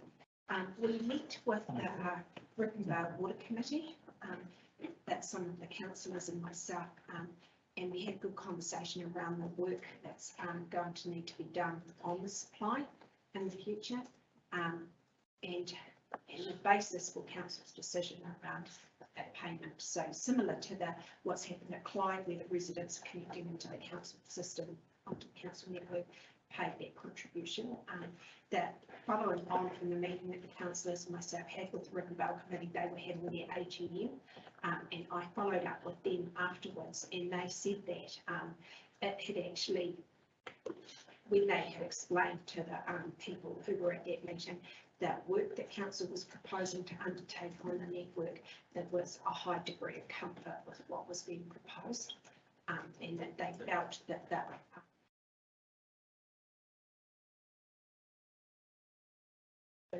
should be presented to the residents.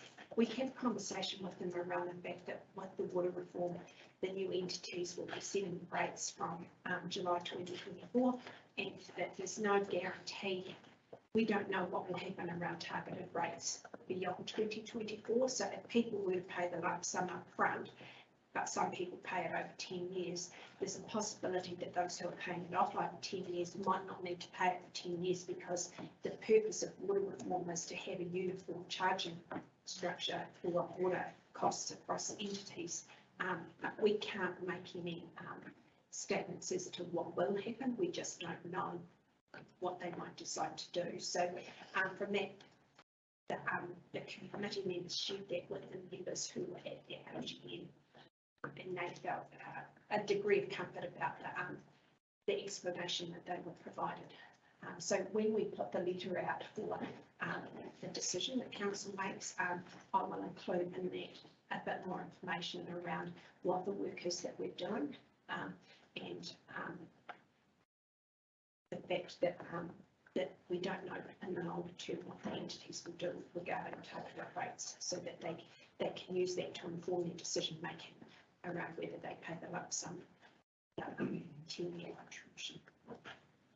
Julie, would you be recommending that residents don't pay the lump sum?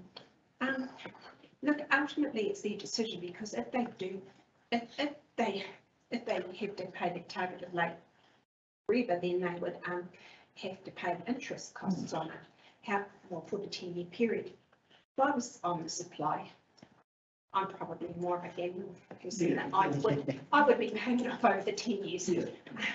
But that's me personally. You know, some people have a degree of comfort individually around that. And a supplementary to that one, to the accountant, how do you figure out what the interest rate is over a 10-year period? I've seen the reports. It's at 5%. It's at 5%. Yeah, we've calculated it at 5%, and we'll put that in the capital funding plan, which you'll see. I think it's attached to this actually. Yep. I was actually going to ask Wayne if you'd put up the Rickenvale scheme map for you as well, because it's slightly different to what's in the report. Simply because as we started working through, one of the plots of land has since been, the subdivision's been complete and the titles have come through, and that's quite important. And so there's just a few, you know, see the properties are actually a bit better now. So we work on a 5%, which is exactly what we did with Clyde. If you go back to when we first talked to council, we were asked to kind of try and mimic what we're doing with Clyde, and that's what we've done. And then what we do is we assess that on a 10-year table mortgage, so to speak, and then flatline it so that our ratepayers are paying the same amount every year for 10 years. And in the capital funding plan, they can see exactly how much of that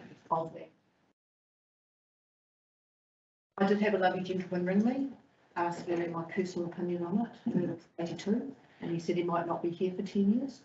So I said, pay it off over 10 years and leave the next property owner to worry about it if that was the case. And he did say, what's our last 10 years? And I said, congratulations. And yes, you might have spent a little bit of interest, but equally you'll have money sitting in the bank that hopefully is earning interest to mitigate some of it. I think that the key message in that lump sum payment is if the payment structure changes in the future, there might be a reimbursement of what's been paid. That we do know. That's our concern, because they'll come to us, the council, looking for the reimbursement, and we would have handed over. And you're right, because if you're again, as Julie said, if you're going to take the pump, you're going to take the pump that's going to be a flat rate across everything. So you'll opt for the 10-year option. Yeah, and look, I wouldn't be, I would, my expectation is it won't be a flat rate from the 1st of July 2024. I think that that information that went up in the cabinet paper suggested that there might be a phase-in period over that. It'd be sort of 5 years To away. capture some of this, because we will not be alone as a part of the community which has got upgrades being paid for in this now. So Julie, what did we inherit when we took this over? So this, we've learned a lot of lessons from this, and it was interesting that Tamara ROI actually came down about this time last year to on a much foggier day. Look around it to understand it. By Assurance Central Otago, because they had become aware that we were the first council to actually be looking at taking over something that was technically a private supply.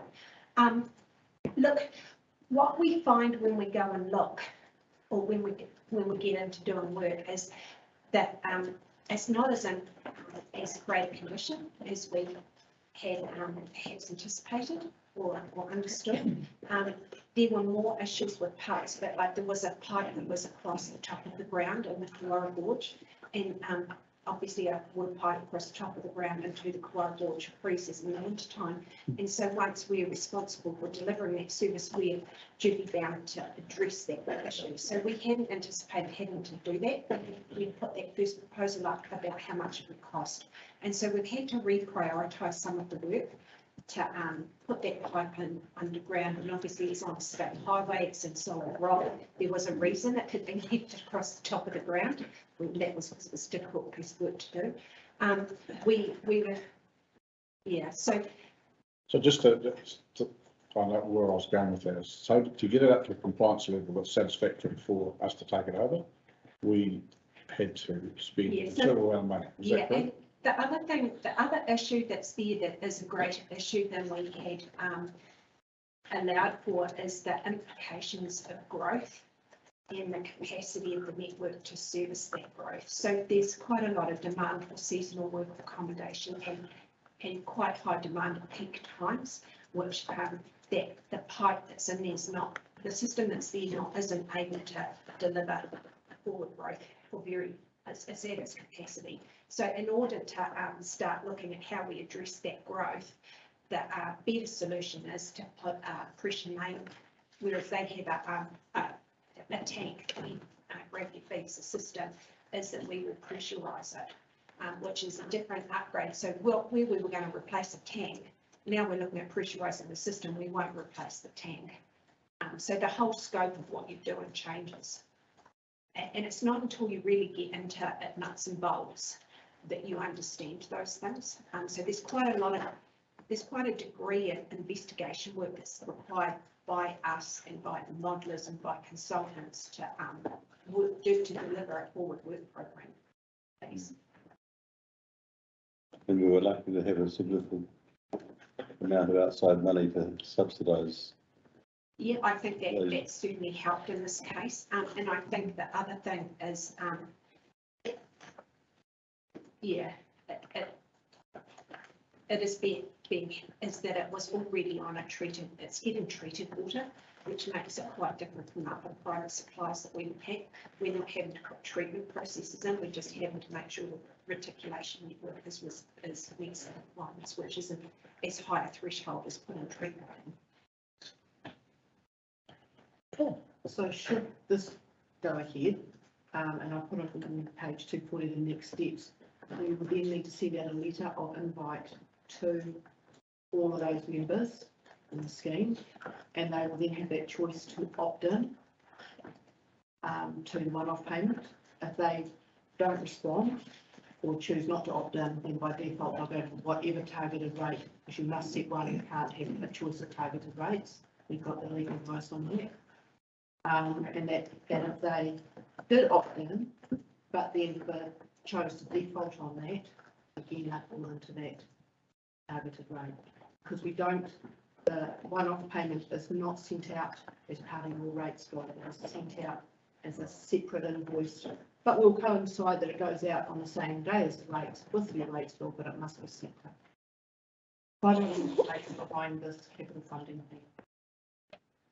And what I would say is that the structure of the legislative requirements and the plan doesn't make for good communications with the community, and that was part of the feedback we got from voters. They found that hard to understand, but it was actually a prescribed format that we had to provide information in, which wasn't helpful.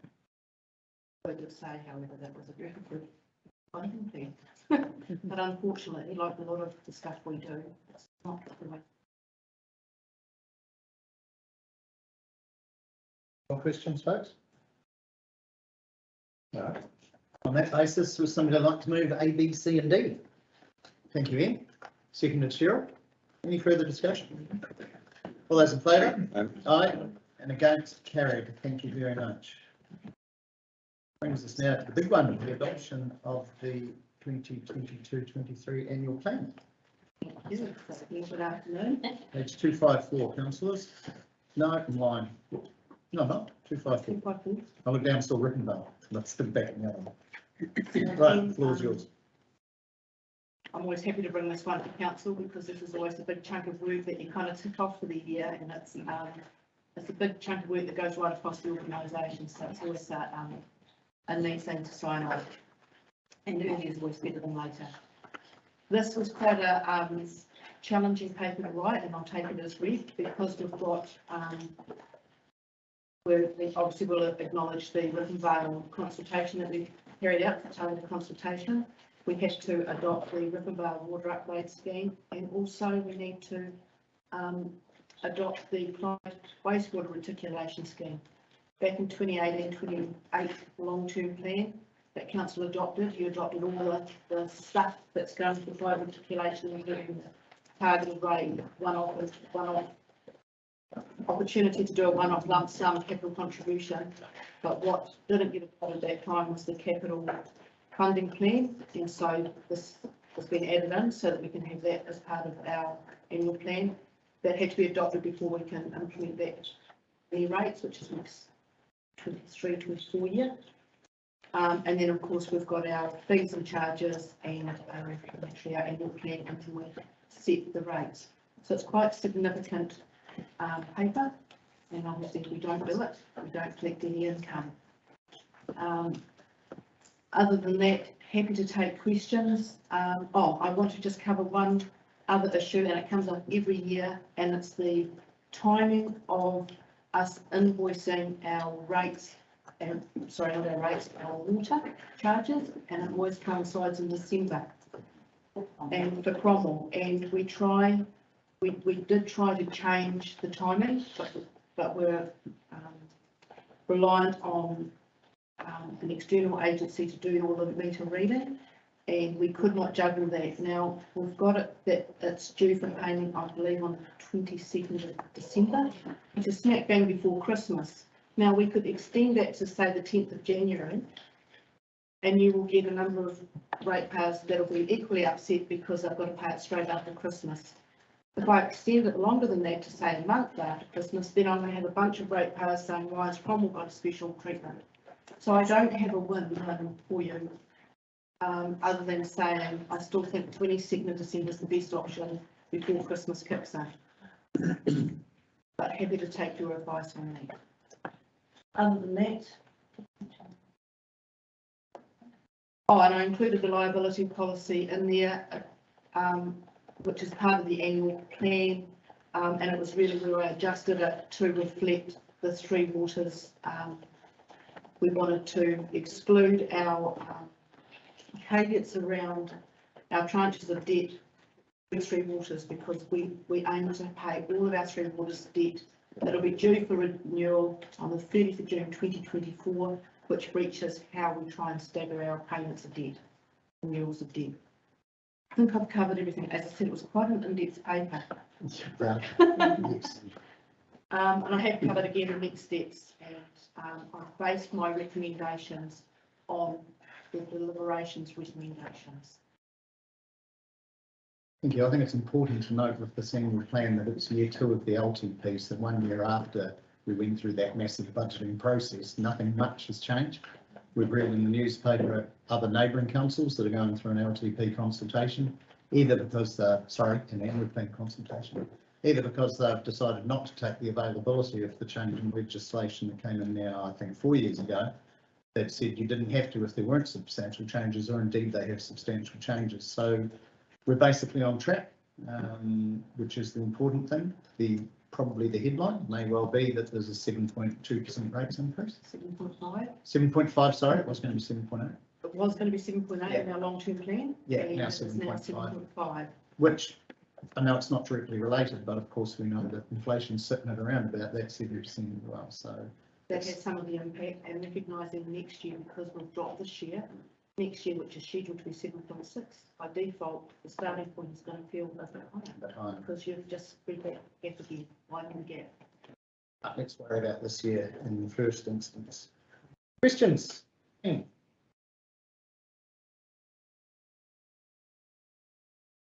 couple of comments.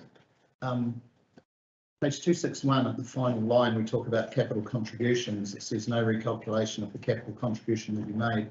If projects costs differ from the above estimates, these charges will not be imposed on the ratepayer. I think we need to pay the Ripponburn ratepayer, Ripponvale, rather than just leaving the ratepayer, because it will be the ratepayer. It is their capital funding plan, to be fair, but I'm happy to make just a clarification.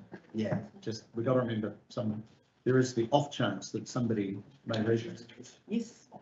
And similarly, top of page 263, we talk about the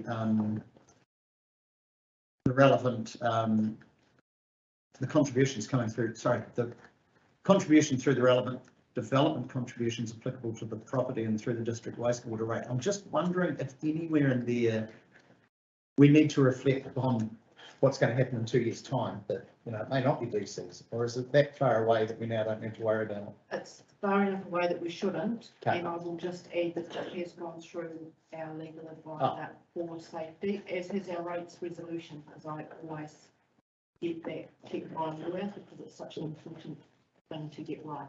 Brilliant, thank you. Question from Shirley. Not yet, I'll come to that, thank you. Excellent, and there was just one other. Not been actually, sorry, just bear with me while I try to work this. That was me. Shirley, you have a question. Thank you. Yes, thank you. I was just wondering if we're sometimes through the report we haven't met our targets by a significant amount, not just talking, just little things, but by quite a big bit. Could there be an explanation in the text? Just wondering if, because people will look at that and go, oh, we've only reached 24% of our target, I wonder why that is. So like for the budget and capital works, we've completed 18%, and we know that it's because the Lake Dunstan water supply has been held up, but we know. We know. Yeah, good point. That's not about annual theme. Page 287 is the one I'm looking at. So what you can expect from us, water, so it's sort of that reporting stuff we do. Gotcha. And Shirley's quite right, there's a whopper there, and that's the one that I had highlighted, 18% of budgeted capital works. Is that on a prior year?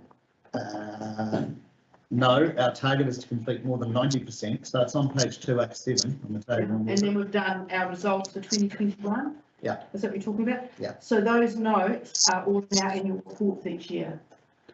So all we've done is so we take our prior year, all of those notes where we haven't met targets are in our annual report. Right. And this is, again, sticking to the prescriptive of, this is what our goal is for this year, and this is what we, and it's just a comparative of what we did. So the nature of this is the what, not the why, Yeah, because it is a report. Yeah, right. it's a plan. Yep. Does that make sense, Shirley? Yes, it does. So I'm just thinking of reading it as a, ratepayer and consumer, just, that people will look at the easy charts and things first and not perhaps look at the in-depth reports. You really warm my heart, Shirley. I believe people would really want to. Thank you. So there was another one where I think I'm looking at page 298 here. The percentage of footpaths that fall within the council's level of service standard for the condition of footpaths is at 81%. I'm not quite sure if that was, I marked it but didn't put a comment in. So in some parts of it, we get results, but we don't have the previous results, so we can't tell what we're comparing it to. So in 2021, we did achieve 81%. And our aim is to be greater than 70%. Yeah, no, I've got that on some of them, but not all of them. And I'm just trying to find one that I highlighted that didn't work for. Are you saying they don't have a comparator? Correct. That is because they're a new measure for the new long-term plan. So 2021 is year 3 of the last long-term plan. When we set the new long-term plan, we had some new measures. So Okay. not all of them can have a comparator. Okay, thank you. Yep, cool. It was one of those numbers I was particularly happy about, which was page 304, that the amount generated of waste per acre of property is 751 kilos, and I looked at our 2020-2021 annual plan was 866, so it's dropped by over 100 kilos on average, which may be numerous reasons, but we'll just take it as a win. Yeah, that's a good one. When you look at how the waste minimisation levy is coming up, but also from an environmental perspective. Anything else, team? All right, on that basis, I'm willing to move A through to, I won't go through all of them because it's A through to Q. Anyone want to second that? Tamer? Any further discussion? All those in favour? Aye. Against? That is carried with many thanks and much thanks to the staff. It is the combination of a massive amount of work. We totally appreciate the money that goes into it. And you can have 10 minutes and then go make a start on the annual report. It's already done. Right. Tim, can I just add one more thing, please? Yes, surely. There's a repeat on page 349. There's a repeat of a sentence. It's at number 29, the impacts of COVID-19. The sentence, the Capital Works program remains on target, has been repeated. Can you just tell me that page number again, please? 349. 349. Thank you, we will correct that. Yeah. I'm pretty sure when you adopt it, it does. Oh, perfect. Thank you very much, Ken. We have now got ourselves ahead of schedule, so what we're going to do, we're just going to see whether lunch is ready, because we've actually churned through the things that we can realistically. Yes, it is ready. Lunch is ready. Well, we're going to take an early lunch, team. And we're going to come back at 1:05.